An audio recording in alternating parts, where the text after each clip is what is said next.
You already know what it is. It's your boy A. Dot, Triple S Gaming Revolution. Hey, welcome to the 6th edition of NBA Talk, man. Hey, let's dive right into it, man. Nikola Jokic and Markieff Morris got into it this week when the Denver Nuggets and the Miami Heat played this week. Afterwards, both players were suspended for a game after the incident when Markieff Morris initiated the contact first when Jokic reacted. Some say Jokic's reaction was uncalled for by pushing Morris in the back when he wasn't looking. Then the families both got into it. Well, initially, what I saw from the play was Markieff Morris ran directly into Jokic and gave him an elbow. And Jokic just reacted like, hey, bro, you ain't finna just be pushing me around and bullying me, dog. Like, I'm just like, you know what I'm saying? Somebody that's just like a little man or something. So I feel like Jokic was justified in doing what he did. It's a shame that now the families got into it. Markieff Morris' twin, I don't know I forgot his first name. Basically said that, oh, bet you gonna push bro in the back, I got you.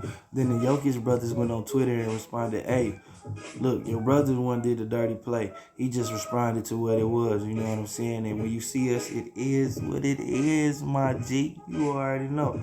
So we'll see how that incident plays out, and we'll see if there'll be any retaliation as far as Markieff Morris's brother when he does play Jokic in the Nuggets. Lakers and Westbrook starting to get it going. He led the Lakers to an overtime win versus Miami with his first triple-double with 25 points, 12 rebounds, and 14 assists. His first triple-double as an LA Laker. Let's go, Westbrook. Hey, finally, man, you getting adjusted. And also, too, Friday's game when they played against Minnesota, where he scored 20 points, was Westbrook's birthday, too, as well, man. So this is birthday weekend. Hey, happy B-Day, Russell Westbrook, big dog. Hope you enjoy yourself. Hope you're having fun, my G. Also, the Lakers are 7-6 this season so far, which is decent. But you got to really take into account LeBron is not there. He's still out with the abdominal strain. Tyler Horton-Tucker, he's also out as well. And also Wayne Ellington, he just came back recently. He's trying to get adjusted to the lineup.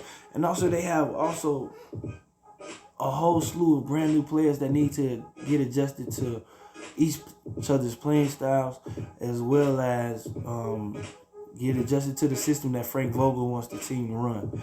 And I believe the Lakers will be in good shape, man. Like I said, LeBron's out right now. Westbrook is starting to finally heat up a little bit. But to me, the Lakers' woes is basically their defense, man, in the third quarter. Like I said, this Friday they played the Minnesota Timberwolves and lost 107-83 to the Timberwolves. Big Cat, Karl Anthony Towns. Hey, y'all sleep on the big homie. The big homie, Cole. He just in Minnesota where he ain't getting no pub or nothing like that. Just like Kevin Love was when he was down there killing. I know y'all like Kevin Love, bro. Kevin Love is trash now. Hold on. Kevin Love was down there in Minnesota, bro. He was killing. He had games where he was getting 25 points and 20 boards, too. Look it up. Kevin Love was a killer, dog. But Karl Anthony Towns is in Minnesota, so of course you're not going to really see him or get that much publicity or highlights like that. But he killed, man. He scored 18 of his 29 points in the third quarter. Remember I just said the Lakers, I feel like the Lakers' woes is in the third quarter. D'Angelo Russell also had 22 points as well. Anthony Davis had 22 and 8 in that game.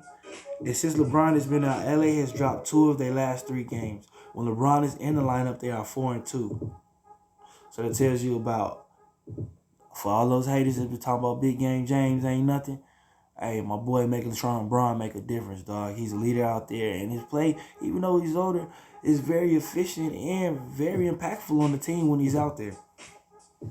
Anthony Davis after the game said, we're not playing championship basketball right now. We're not a championship team. And I totally agree with him right now. But they'll get there. Like I said, they have a lot of injuries right now to key players that Frank Vogel is eventually going to implement into the lineup. And also as well, it's still an adjustment period. They just started really playing with each other. And like I said, the Lakers woes are basically in the third quarters. They start the first half fire, killing offense, running all cylinders and everything. Defensively killing too. But when it comes to the second half, they just start getting outscored. Like I mentioned in earlier NBA talks in the episode in which I talked with LA played the Oklahoma Thunder, they got outscored 41. They got scored on 41 points in the third quarter. Then the fourth quarter, they got scored 33 points. They let go 74 points in a half. Dog, some NBA teams don't even score 74 points until the start of the fourth quarter, bro.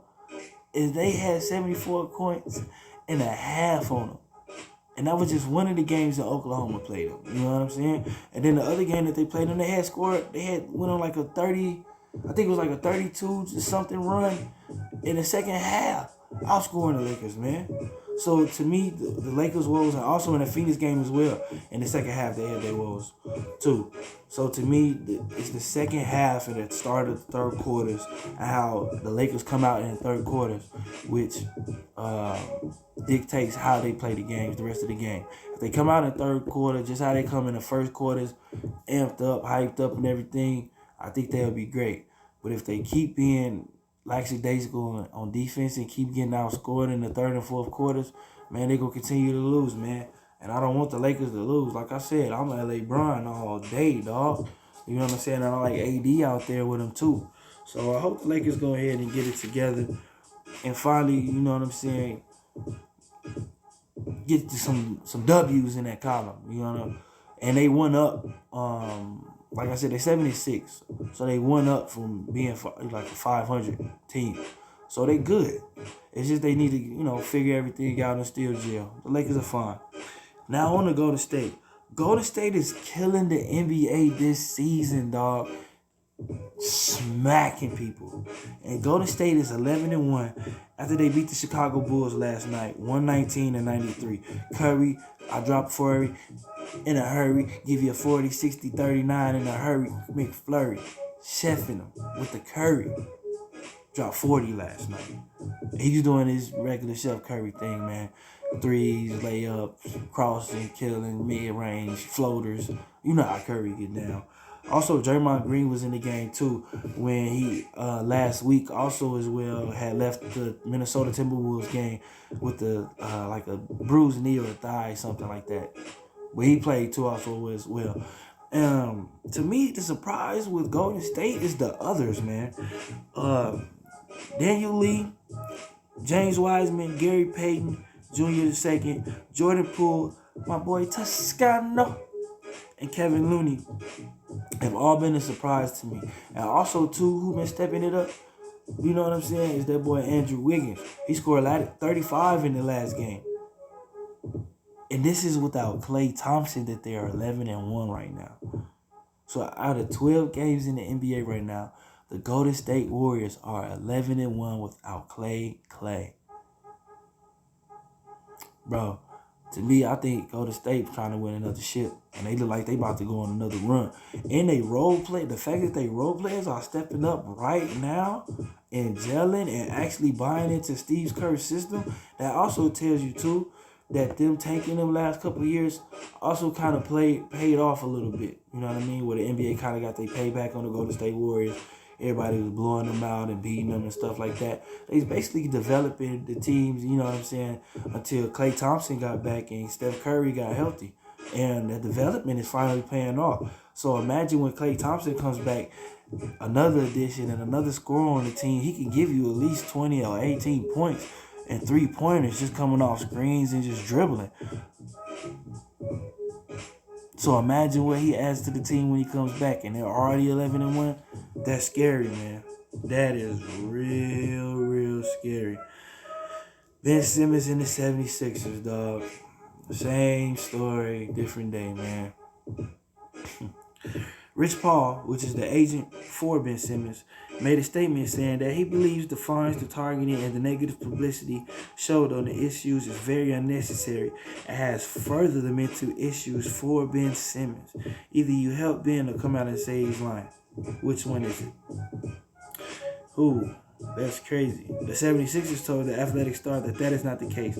They believe that Ben Simmons should participate in team activities until they get the proper information needed to state why he shouldn't be practicing and why he shouldn't be with the team. And also, Ben Simmons doesn't have a timetable on which he is going to return.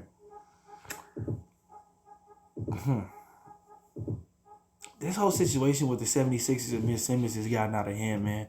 It's taken away from the team's continuity, and it's taken actually away from the team just being able to ball, man. That team is actually a good team this year. If you really look at it, Tobias Harris is getting himself together. You already know JoJo doing his thing. And the role player, Shake Milton, he getting it together. Like, and Matisse Thybulle's balling. Like, come on, man. Come on, man. You're a great player, man. I think also, too, Ben Simmons has dug himself into a hole so big that he feels like he can't even just start to dig his way out of it.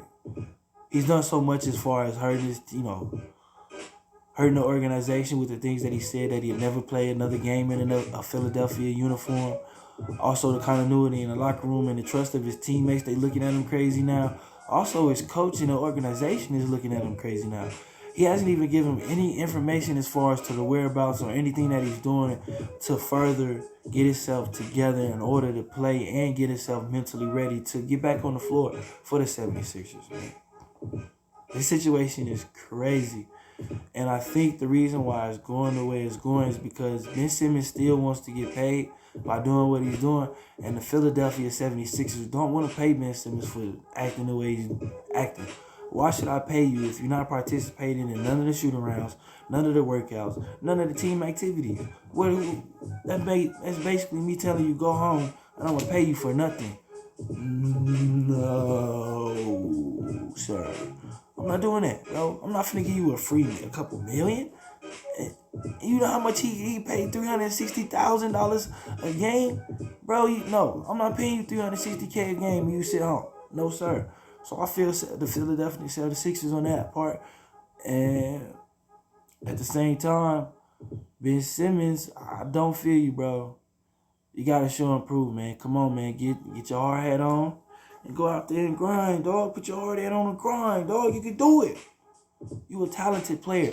And if you can look back at the other episodes of the NBA Talk, when I talked about this subject this season, I've always said that Ben Simmons is a very talented player and a very good player. The only thing is you got to get his head out his ass, dog. Get your head out your ass, bro. You got this.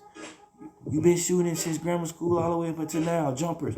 So what's the difference now? Just because you in the NBA, it's nothing, bro. You do it. You win, lose, or draw. You put the effort in, the workout, and the work in. You live with the effort, so you work. So do it, man. I believe Philadelphia is right in their decision making on trying not to pay Ben Simmons, because I wouldn't want to pay a person that's not playing for my team and he's a star player. And you also a key cornerstone of the organization.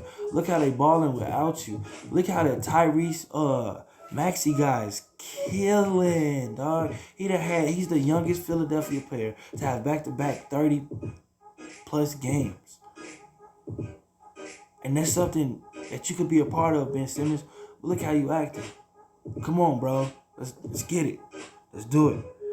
In other news, Rudy Gobert and my boy Miles Turner, they got into a little scuffle, man, in the Utah-Indiana game. Long story short, Miles Turner wasn't having nothing that Rudy Gobert was coming in with. He tried to dunk him. He said, no, sir. He tried to lay it up on him. He smacked it off the glass. And then when he smacked it off the glass and looked at him, that's when Rudy Gobert grabbed him and pulled him on the floor with him. And Miles Turner just reacted, you know what I'm saying? So when Rudy Gobert was going up the court, Miles Turner bumped him. And then when he bumped him, Rudy Gobert turned around and looked at him like he was trying to steal on him, but you already know how it is. He's just trying to act tough. And after that, they both got ejected into the fourth quarter. Also, Donovan Mitchell and Joey Ingles was ejected as well for both touching the referees. It was also just the heat of the moment, I feel, why that they both touched the referees. If you look at why Joey Ingles touched the referee, he was running down the court to basically try to push Miles Turner and Rudy Gobert apart, and the referee just happened to be in the way. And with Donovan Mitchell was, he was a little upset about the situation, and the referee was right there and he elbowed him. So with the NBA rules, how they got it stated, Any contact with a referee, it's an automatic ejection. So they was just going by the rules and ejected those guys as well. After the incident, Rudy Gobert said that everybody knows in the NBA nobody's going to fight. In 2 or 3 seconds, it's going to be 20 or 50 security guards on the floor breaking everything up. Ain't nobody about that life. People need to stop acting like it. Miles Turner said in return, I had to stand up for myself, and I don't think I did anything wrong, which I feel like he didn't do anything wrong. All he was doing was playing ball, and Rudy Gobert got mad because he blocked his shot twice and said, get that shit out of here, dog. Which I can understand that because I've been frustrated too and I done got my shot blocked. But with me, I'm coming back in there. I'm coming back in there until I get you. You know what I'm saying? That's what I'd have kept doing if I was Rudy. They both 7 foot. He could have slammed him. And then after he would have slammed him, like, yeah, I finally got you. But you know how it goes. In other news, the NBA is investigating the Chicago Bulls and Heat for possible tampering when the Chicago Bulls acquired Lonzo Ball and Kyle Lowry was acquired by the Miami Heat via sign and trade. Ooh, that's crazy. Because both of these organizations, to me, is really on the rise. If you look at the Chicago Bulls, the Bulls are playing phenomenal right now. Didn't nobody expect them to be 8-4 and also to be in the top 5 in the Eastern Conference this year. Look at the additions that they added to the Chicago Bulls in DeMar DeRozan and Lonzo Ball. Lonzo Ball, his father, okay, to me with Lonzo Ball, his father kind of put a light on him by the way that he talks and how flamboyant he is and his belief in his kids. And that's kind of fire. A lot of people don't see that.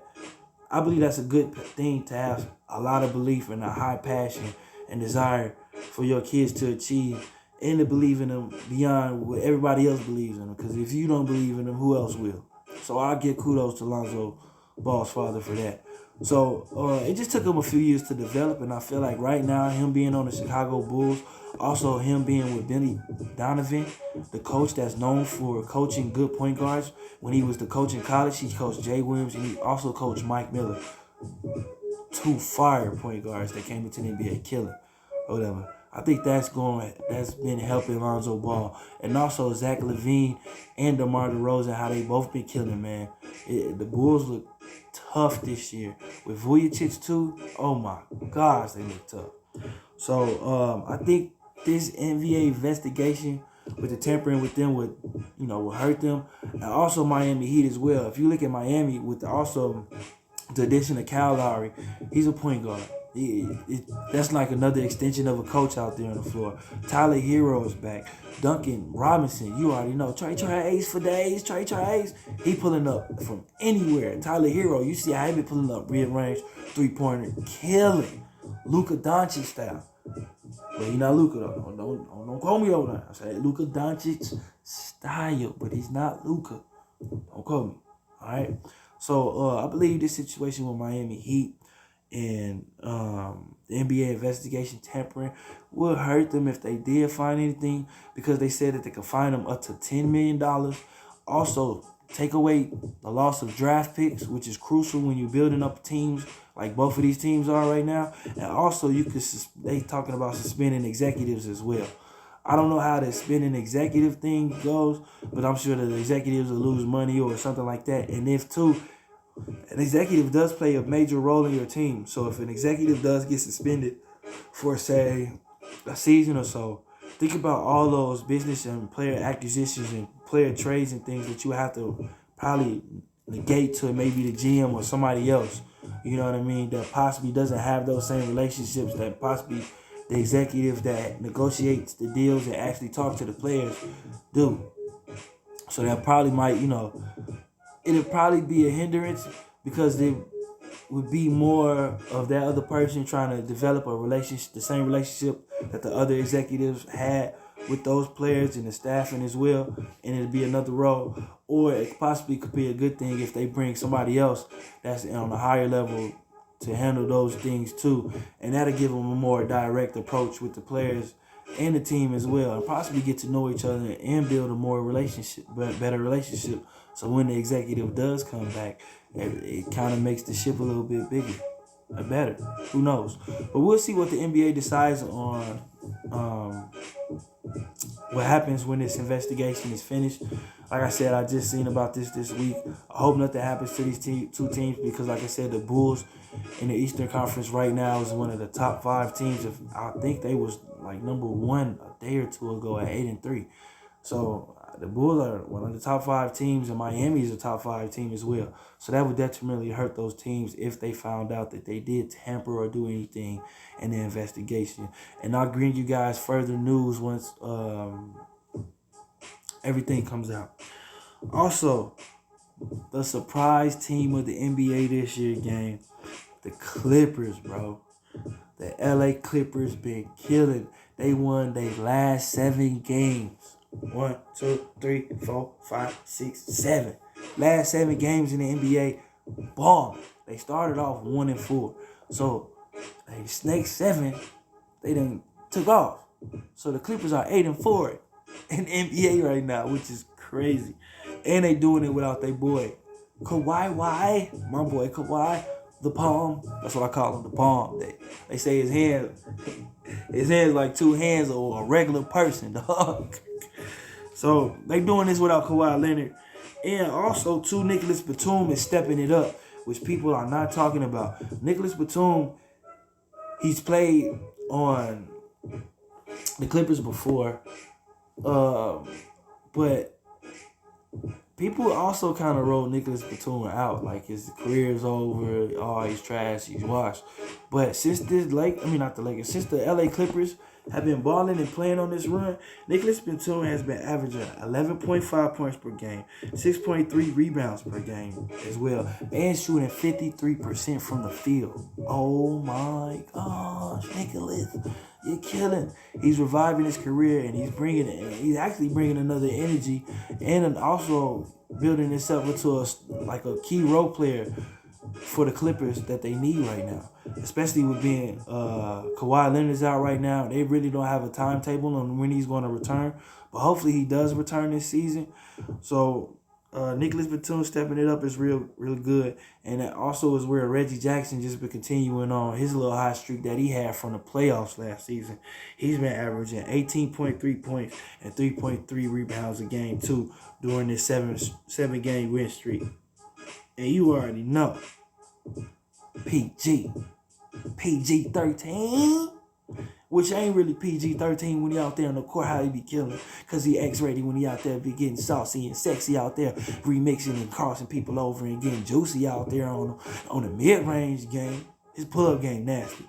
That boy Paul George has been killing, averaging 26.4 points per game, 7.9 rebounds, 5.3 assists a game, and 2.3 steals a game. Bro, 2.3 steals per game, and he's the star player. That means he's playing both ends of the floor. Look, he's averaging 8 rebounds a game. He's almost averaging a double-double, and he's averaging 5 assists a game. He's all around killing now. Imagine when Paul George keeps this up and Kawhi Leonard comes back. And you know Kawhi automatic. He gonna come back balling. He gonna come back killing. I don't know how Kawhi do it. But every time he comes off injury, it's like he never came off an injury. He end up averaging 20, 30, whatever he want. So when those two get back out there on the court with the way Paul George is playing right now, it's over. And also, too, Paul George leads the Clippers in all categories except for blocking. You heard it. He leads the team in points. He leads the team in rebounds. He leads the team in assists. And he leads the team in steals per game already this year. And they only played 12 games this NBA season, gang. That's crazy. And the only category he don't lead the team in is blocks. Crazy, right? And the person that leads the team in blocks is I don't know how to say his name. The Hardison guy. That's his last name. He only averages 1 block a game. So the Clippers, to me, are the surprise this season so far. Also, the Chicago Bulls are the surprise to me this season so far. But more to me, the Clippers. Because without Kawhi Leonard, how they've been just winning 7 games in a row, that's cray-cray. And with that, It's the end of NBA Talk game. Hey, I thank you guys so much for tuning in to the broadcast so much. And thank you guys for tuning in to the 6th episode of NBA Talk. You already know, next week, episode 7, 12 o'clock to 12:30. I have been trying to put this episode on for the last couple hours, gang. I'm sorry, I know it's late. It's a little bit late past, the time. But 12:30 from here on out. You already know. And Monday, my team Mondays. Tune in, gang. But you already know what this is. This the end of this the end of NBA Talk, gang. Episode 6. Triple S Gaming Revolution. It's your boy A-Dot. You already know what I say, man. Hope you're looking as good as you're feeling as good as you're looking. If not, it's going to get better. All it takes is one step at a time to make it better. And another positive thing is having a positive attitude, gang. So I hope you guys have a great rest of your weekend. Enjoy it, relax and chill. Get charged up for the rest of the week. You have a great week too, gang. It's your boy A-Dot. 6th episode of NBA Talk. Peace.